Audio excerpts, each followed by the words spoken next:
Afternoon, everyone. My name is Happiness. My surname is Ngwane. I was doing a master's degree at UKZN Maritzburg campus, and Prof Maharaj was my supervisor. So, in fulfillment of the research requirements, I was doing a full thesis, pure research. So what I looked at is gender analysis in terms of online social engineering. So how I got to the topic was based on actually finding out that there's a lot of research that has been done that looks at social engineering, that looks at cybercrime, that looks at awareness, training, and all the other stuff related to cybersecurity.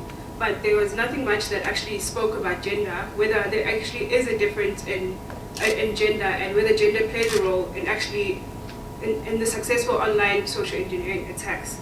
So the objective of the research was actually to focus on investigating whether there actually is a gender difference in terms of awareness levels amongst male and female students.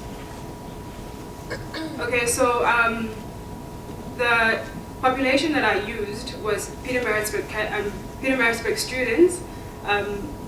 Of the respondents, 361, there were 200 females and 161 male students. And then the reason why perhaps there's like 200 females is because in universities there are there is a higher number of female students. Okay, so these are the major findings of the research. Out of the 5 social engineering types that I looked at, 3 of them actually had positive relationships with me, which actually does mean that there are gender differences amongst those awareness categories. So the first one was phishing attack awareness. Based on the findings, there was a difference between males and females, and it was actually evident that more male students could actually recognize the phishing attacks. The second one was identity theft, and for there was no difference that was found. The third one was cybercrime awareness, and it was really also evident that in general males are more aware of cybercrime.